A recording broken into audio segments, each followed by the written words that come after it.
کہ جس میں پوچھا یہ گیا کہ دودھ اگر ابالتے ہوئے فرش پر گر جائے تو اس کے کیا نقصانات ہیں۔ یہاں آپ کے ساتھ ایک ایسا واقعہ شیئر کرتے ہیں جو حضرت امام علی رضی اللہ تعالی عنہ کے ساتھ منسوب کیا گیا ہے۔ کہا جاتا ہے کہ دربار خلافت میں حضرت علی کے پاس ایک خاتون آئی اور ہاتھ جوڑ کر عرض کرنے لگی کہ یا علی، ہمارے گھر میں جھگڑے بہت رہتے ہیں، ہر طرف تنگ دستی کا راج ہے، کوئی کسی سے محبت نہیں کرتا اور کوئی کسی کی خاطر اثار نہیں کرتا، ایسا کیوں ہے؟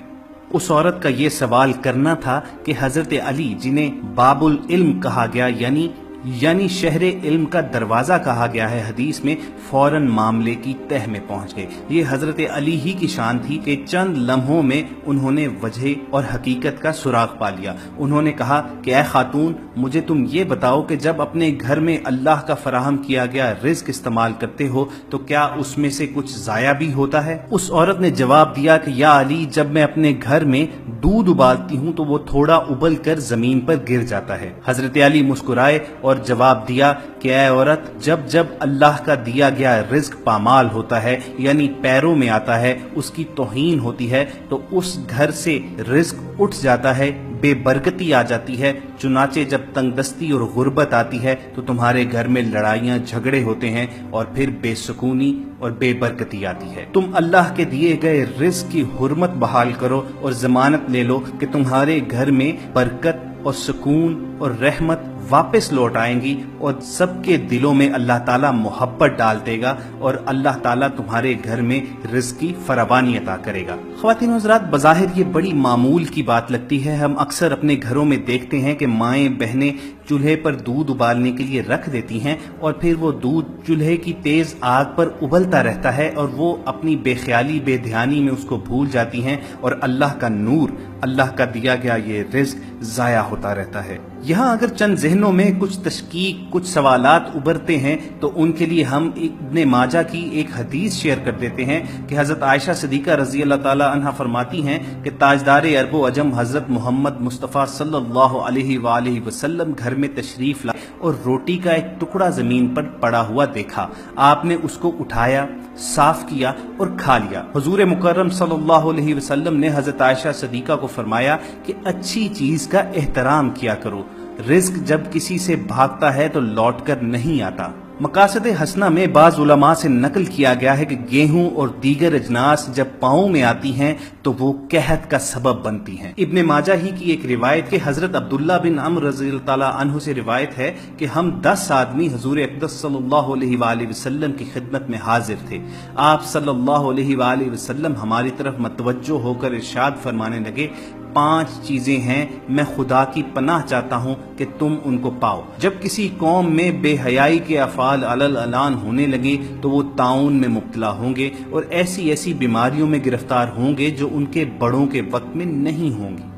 جب کوئی قوم ناپنے تولنے میں کمی کرے گی تو قحط، تنگی اور ظالم حکام ان پر مبتلا کر دیے جائیں گے، اور جب کوئی قوم عہد شکنی کی مرتکب ہوگی تو اللہ تعالیٰ ان کے دشمنوں کو غالب کر دے گا اور ان سے ان کے اموال چھین لیے جائیں گے۔ خواتین و حضرات، آج یہ تمام باتیں ہمیں اپنے ارد گرد سچ ہوتی نظر آتی ہیں۔ بحیثیت قوم بدقسمتی سے ہمارے اندر یہ تمام چیزیں سرایت کر چکی ہیں۔ ہم اللہ تعالیٰ کے رزق کو پامال کرتے ہیں، ہم کم تولتے ہیں، ہم جھوٹ بولتے ہیں، ہم عہد شکنی کرتے ہیں۔ چنانچہ ہم دیکھتے ہیں کہ ہمارے اوپر اللہ تعالیٰ کے عذاب مختلف صورتوں میں نازل ہوتے ہیں، طرح طرح کی بیماریاں، نت نئے علام اور غم ہم پر نازل ہوتے ہیں، اور ایسی بیماریاں جن کے ہم نے کبھی نام بھی نہیں سنے ہوتے۔ چنانچہ ہم دیکھتے ہیں کہ رسول اللہ صلی اللہ علیہ وآلہ وسلم کے فرمان کے مطابق ہمارے اوپر بدعنوان اور ظالم حکمران مسلط کر دیے گئے ہیں، اور چونکہ یہ امت عہد شکنی بھی کرتی ہے تو رسول اللہ کا فرمان یوں سچ ہوتا نظر آتا ہے کہ آج 1.5 ارب ہوتے ہوئے بھی تمام مسلمان دنیا میں رسوا ہیں، تمام مسلمان دنیا میں مغلوب ہیں اور دوسری قومیں ہم پر غلبہ پائے ہوئے ہیں۔ خواتین و حضرات، مشکوات میں ایک حدیث نقل کی گئی ہے کہ رسول اللہ صلی اللہ علیہ وآلہ وسلم نے فرمایا کہ جو شخص مسلمانوں پر ان کے کھانے کو 40 دن تک روکے رکھے، یعنی باوجود سخت ضرورت کے فروخت نہ کرے اور ذخیرہ اندوزی کر لے، تو حق تعالیٰ اس کو کوڑ کے مرض اور افلاس میں مبتلا کر دیتا ہے۔ اسی طرح ایک اور حدیث میں ارشاد ہے کہ جس گھر میں شراب، دف، تنبورہ اور تصویر ہوں گے تو گھر والوں کی دعا قبول نہیں ہوگی اور رحمت کے فرشتے اس گھر میں نہیں آتے اور اللہ تعالیٰ اس گھر سے برکت اٹھا لیتا ہے۔ دوستو یہ تمام چیزیں 1400 برس پہلے ہی ہمارے آقا حضرت محمد صلی اللہ علیہ وآلہ وسلم اور ان کے صحابہ نے ہم تک پہنچا دی تھیں، مگر ہم بلائے بیٹھے ہیں، چنانچہ دنیا میں ذلیل و رسوا ہیں۔ ایک واقعہ آپ کی خدمت میں پیش کریں کہ ایک عالم کو روزی کی تنگی پیش آئی تو انہوں نے ایک دوست کو خواب میں دیکھا اور اپنے حال کی شکایت کی۔ دوست نے کہا کہ ایسا معلوم ہوتا ہے کہ تم نے قرآن مجید کی کوئی سورت یا کوئی آیت یاد کی تھی اور پھر اسے بھلا دیا۔ عالم نے کہا کہ سچ ہے، میں واقعی قرآن کریم کی ایک سورت یاد کر کے بھلا چکا ہوں۔ دوست اس پر غصہ ہوا اور کہا پھر اسے یاد کرو۔ عالم نے ویسا ہی کیا اور روزی کی تنگی جاتی رہی۔ سامعین، یہ تمام باتیں آپ تک پہنچانے کا صرف اور صرف ایک مقصد ہے کہ آج کل رزق کی ناقدری اور بے حرمتی امیر غریب سب کے گھروں میں عام ہے۔ نہ صرف شادی بیاہ میں بے دردی سے کھانا ضائع کیا جاتا ہے، بلکہ کچن میں بھی خواتین برتن دھوتے وقت سالن، چاول اور روٹی کے اجزاء کو پانی میں بہا کر نالی کی نظر کر دیتے ہیں۔ جانتے بوجھتے ہوئے بھی ہم اللہ کے رزق کی توہین کرتے ہیں اور چنانچہ رزق کی تنگی کے اسباب ہم پر نازل ہوتے ہیں۔ اکثر خواتین کو یہ کہتے ہوئے سنا گیا ہے کہ ان کے خاوند یا بچے ایک وقت کا بنا ہوا سالن دوسرے وقت نہیں کھاتے، اور بڑے فخر کے ساتھ یہ بیان کیا جاتا ہے کہ وہ کھانا کوڑے کے ڈبے میں پھینک دیتے ہیں۔ گھر کے کوڑا کرکٹ میں روٹی اور دیگر نعمتوں کو بغیر اس اللہ سے ڈرے پھینک دیا جاتا ہے اور اس کو سٹیٹس سمبل جانا جاتا ہے۔ ہم ایسا کرتے ہوئے ان معصوم بچوں کو کیوں بھول جاتے ہیں جو پیٹ کا دوزخ بھرنے کے لیے غلاظت کے ڈھیروں سے گلا سڑا پھل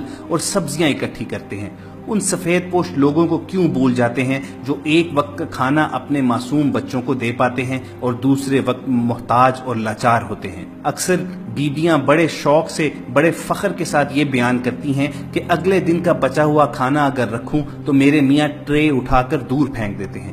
اگر ایسا ہی ہے تو کیوں نہ اپنی ضرورت کے تحت روز کھانا تیار کیا جائے اور جو اضافی کھانا ہو وہ ضرورت مندوں میں بانٹ دیا جائے۔ روٹی کے چکر میں انسان کہاں سے کہاں نکل جاتا ہے، اپنا وطن چھوڑ دیتا ہے، دوسرے ممالک میں جا کر مزدوری اور محنت کرتا ہے، تب جا کر لقمے نصیب ہوتے ہیں، اور جن کو اللہ تعالیٰ وافر مقدار میں رزق عطا کرتا ہے وہ کیسے بے دھیانی میں اس رزق کی توہین کرتے ہیں۔ اللہ تعالیٰ سے دعا ہے کہ ہم سب کو ہدایت اور توفیق نصیب فرمائے کہ ہم اس کے عطا کیے گئے رزق کو ضائع نہ کریں، اس کے عطا کیے گئے رزق کی توہین اور بے حرمتی نہ کریں، اور اضافی رزق میں دوسروں کو بھی شریک کریں اور اللہ اور اس کے رسول کی خوشنودی حاصل کریں۔ تو